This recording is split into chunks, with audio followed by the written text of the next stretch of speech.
오늘 이 새벽에 하나님께서 우리에게 주시는 하나님 말씀은 열왕기하 10장 12절에서 27절까지 말씀입니다. 저와 여러분이 한 절씩 나누어서 교독합니다. 예후가 일어나서 사마리아로 가더니 도중에 목자가 양털 깎는 집에 이르러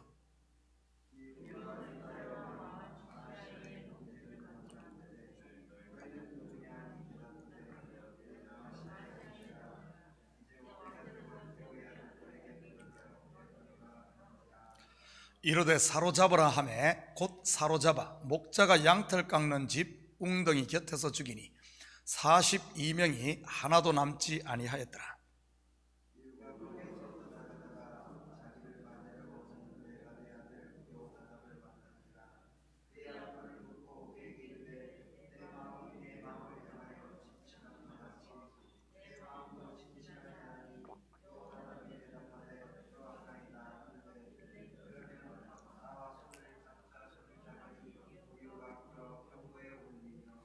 이르되 나와 함께 가서 여호와를 위한 나의 열심을 보라 하고 이에 자기 병거에 태우고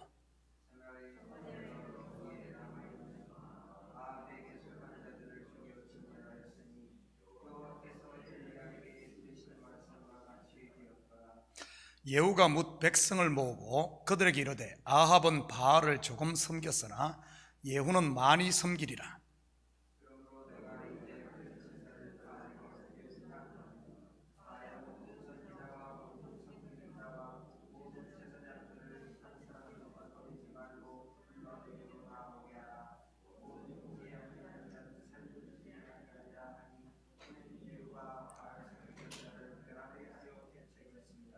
예후가 바알을 위하여 대회를 거룩히 열라 하매 드디어 공포되었더라.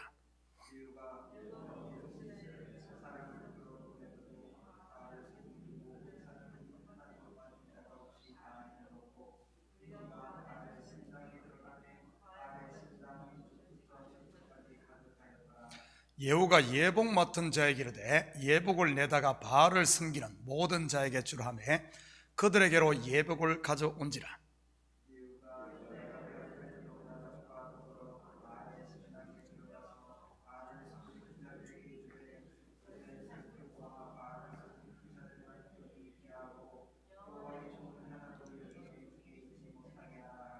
무리가 번제와 다른 제사를 드리려고 들어간 때 예후가 80명을 밖에 두며 이르되 내가 너희 손에 넘겨주는 사람을 한 사람이라도 도망하게 하는 자는 자기의 생명으로 그 사람의 생명을 대신하리라 하니라.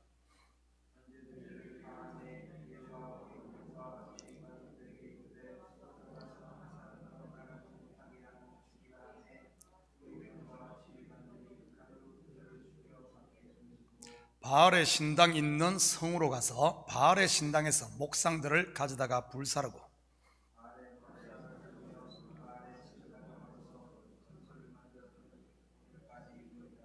아멘. 좋은 아침입니다. 계속해서 본문은 예후가 아합 왕가에 행한 심판과 종교개혁을 소개하고 있습니다. 성경의 역사를 보면 죄가 관영할 때마다 하나님은 심판이라는 칼을 들어 세상을 정화시키는 것을 볼 수 있습니다.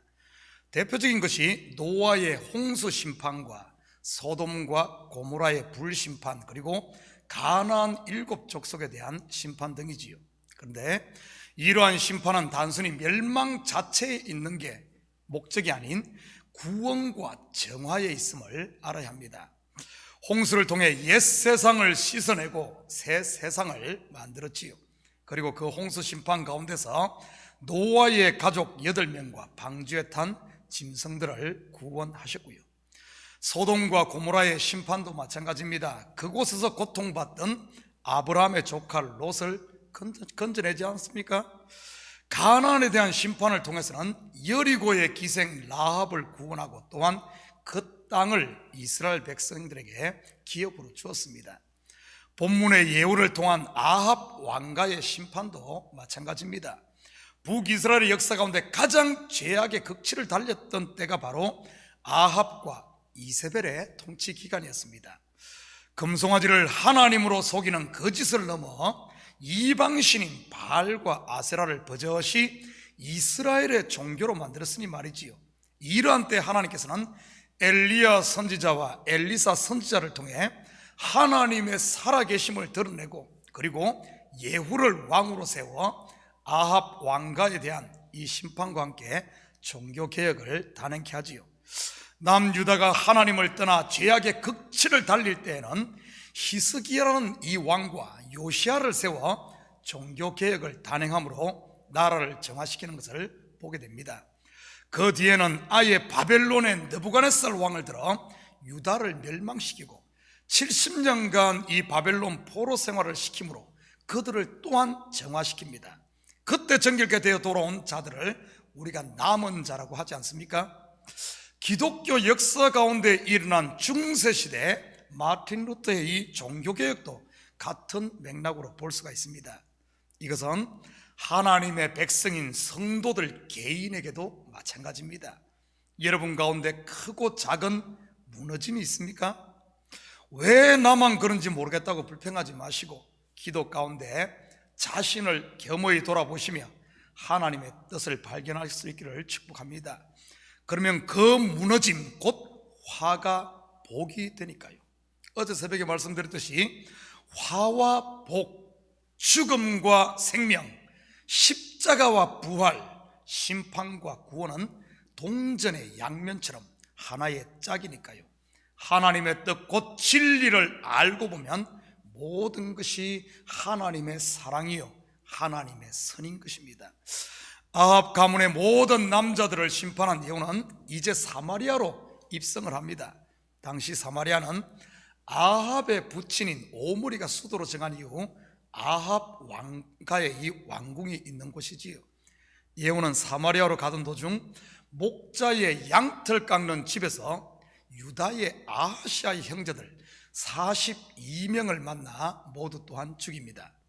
이들은 아하시아의 친족들로서 아합 집의 아들들과 사촌관계에 있는 이런 사람들입니다. 그런데 죽임당한 이들의 수가 42명이네요 이 숫자 어디서 많이 보지 않았습니까? 우리가 이 새벽 예배 때 공부하며 살펴보았습니다. 열왕기하 2장 24절에 보면 엘리사가 뒤로 돌이켜 그들을 보고 여호와의 이름으로 저주하며 곧 수풀에서 암곰 둘이 나와서 아이들 중에 42명을 찢었더라. 여기도 보면은 똑같이 42명이네요 42명, 42. 여러분 이 42라는 숫자는 42달, 요한계시록에 보면은 42달, 42달을 또 그 연수로 계산하면 3년 반이 되고 이것을 일수로 계산하면 1260일이 됩니다. 다 똑같은 이 내용입니다. 42, 3년 반, 1260일. 여러분 이 숫자는 바로 고난과 환난의 기간을 말하는 수입니다. 다시 말해 우리 속에 무너져야 할 아합 집안에 물든 육신의 생각인 옛사람이 무너지는 이 고난 환난을 이야기하는 것이지요. 엘리사가 저주에서 죽은 42명의 아이들, 그리고 오늘 본문 이 뭡니까? 아하시아의 형제 42명 전부 다른 곳에 있는 것이 아니라 우리 속에 있다는 사실입니다. 이러한 육신의 생각이 죽어야 영의 생각으로 부활하는 것 아니겠습니까? 이런 가운데 예후는 그가 행하는 종교개혁에 큰 힘을 보탤 동지를 만나게 됩니다. 바로 레갑의 아들 여호나답이지요. 레갑은 여호수아와 함께 출애굽 1세대 중 유일하게 살아남아서 이 가나안 땅을 기업으로 받은 갈렙의 후손으로서 겐 족속입니다. 이들 레갑 족속은 엄격한 금욕주의를 고수하면서 암흑과 같은 시대에도 여호와 신앙을 고수하며 지켜왔던 이런 사람들입니다. 이들 또한 하나님께서 엘리야에게 말씀하신 바알에게 무릎을 꿇지 않은 7,000명에 속한 남은 자이지요. 사실 젊은 선지자로부터 기름을 부음을 받아 아합 왕가의 아합 왕가를 심판하고 종교개혁을 단행하고 있는 예후에게 있어 이러한 레갑 족속의 여호나답이 자신과 함께 한다는 것은 자신의 지금 하고 있는 이 행위가 의롭고 정당함을 인정해 주는 것이나 마찬가지였습니다. 그래서 예후는 그를 통해 큰 힘과 자신감을 얻게 됩니다. 목회나 아니면 신앙생활에 있어 이런 경건한 동역자를 만난다는 것은 큰 복이 아닐 수 없습니다. 신약에도 보면 사도 바울이 다메섹 도상에서 예수 그리스도를 만남으로 눈이 멀었을 때 그를 찾아와 안수함으로 포기한 사람이 아나니아였지요. 그리고 바울이 회심했지만 모두가 그를 피하고 있을 때 그를 믿어주고 직접 찾아와 그를 제자들에게 소개하며 일으킨 사람이 바나바입니다. 아나니아나 바나바는 바울에게 있어 그를 인정해 준 본문의 이 여호나답과 같은 사람들이지요. 그런데 사실 알고 보면 그들을 바울에게 인도하신 분, 이 여호나답을 예후에게 보낸 분이 다름 아닌 하나님이라는 사실입니다. 저는 우리 식구들이 이 시대의 레갑 족속과 같은 이 성령의 소리에 좀 민감해지심으로, 성령의 소리에 귀 기울임으로, 그리고 순종함으로 다른 누군가에게 힘을 주고 용기를 주고 낙심한 자를 일으키는 이런 이 여호나답과 같은 이런 사람들이 됐으면 좋겠습니다. 열심히 하는 사람 기죽이고 상처 주고 이런 데 쓰임 받는 것이 아니고요. 여호나답을 통해 힘을 얻은 예후는 그와 함께 이스라엘 내에 있는 모든 바알 제사장을 멸할 계책을 세웁니다. 먼저 그런 거짓으로 바알을 위한 큰 대회를 연다고 온 이스라엘에 공표를 하고 바알 선지자들을 모두 사마리아로 불러 모읍니다. 아합은 바알 숭배자 이세벨을 아내로 맞은 직후 사마리아에 거대한 바알 신당을 짓고 정기적으로 대회를 성대하게 개최했었습니다. 사실 예후가 왕이 되고 대대적인 아합 왕가에 대한 심판이 이루어지자 바알 숭배자들은 두려움에 잔뜩 움츠리고 다 숨어 있었거든요. 그런 상황에서 예후가 바알을 숭배하겠다고 공포를 하며 국가적으로 바알 숭배를 위한 대회를 열자 그들은 기쁘게 모두가 숨어있던 그곳에서 커밍아웃 했던 것입니다. 그리고 그들을 전부 이 사마리아에 있는 바알 신당으로 모으고 그들에게 예복을 입혀 후별하고는 번제를 드리게 한 후 한 명도 남김없이 그들을 다 죽입니다. 이렇게 바알 제사장들을 멸한 예후는 바알의 목상을 불사르고 신당을 헐어 변소를 만들지요. 한마디로 아합 왕가가 섬겼던 바알이 한낱 배설물에 불과함을 온 천하에 이렇게 드러낸 것입니다. 이것은 무엇을 말하는 것입니까? 사도 바울도 고백했듯이 자기의 배를 위해 쌓은 이런 율법의 의는 결국 배설물에 불과하다는 것을 드러내는 겁니다. 바알이라는 우상이 결국 자기의 욕망을 충족시켜 준다는 이 풍요의 신 아닌가요? 이 새벽 다시 한 번 더 내가 섬기는 하나님이 혹시 이 바알은 아닌지 우리 항상 점검해야 됩니다. 여러분, 성경에 바알의 이야기가 왜 이렇게 많이 나오겠습니까? 이게 그냥 그 시대 한때 있다 없어진 우상 이야기가 아닙니다. 이 바알이 결국에는 신약으로 오면서 무엇으로 이어지는 줄 압니까? 바로 돈으로 이어지고, 이 돈은 그냥 우리가 말하는 이런 돈만을 말하는 것이 아니라 이 바알이 율법의 의, 사도 바울이 끊임없이 고린도 교회로부터 시작해서 계속해서 초대교회 가운데 교회를 힘들게 하고 성도들의 이 신앙을 변질시켰던 이 자기라는 율법의 이 바알이 바로 그겁니다. 우리가 새벽잠을 깨우면서까지 이 시간 예배하며 기도하는 이유가 혹시 잠시 있다 없어질 안개와 같은 세상의 복만을 위한 것은 아닌지 우리 한번 살펴봐야 됩니다. 남들보다 좀 더 갖고, 남들보다 좀 더 높은 곳에 오르고, 남의 자식보다 좀 더 나은 대학에 자식을 보내 자식 잘 키웠다고 남들에게 칭찬 듣고 뽐내기 위한 것 아닌지 말이지요. 여러분, 이 새벽에 왜 이 예배 자리에 나왔습니까?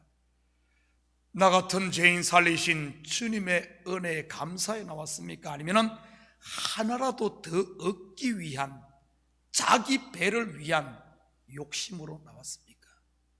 만약에 그 욕심을 내가 구하고 있다면 그게 바로 바알에게 구하는 겁니다.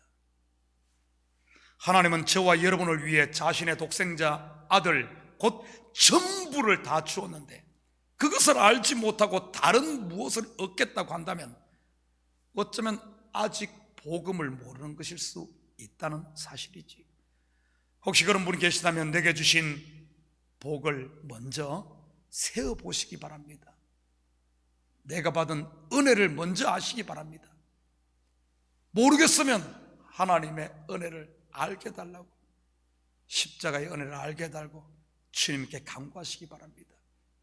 이것 모르고 내 배를 위한 욕망을 구한다면 우리가 신앙생활 그 열심히 한 것이 결국에는 하나님의 대적관계에 있는 바알의 신당을 쌓고 있는 것일 수 있으니 말이지. 사랑하는 성도 여러분, 저와 여러분이 바로 이 시대에 예후로 부름받았음을 기억하시기 바랍니다.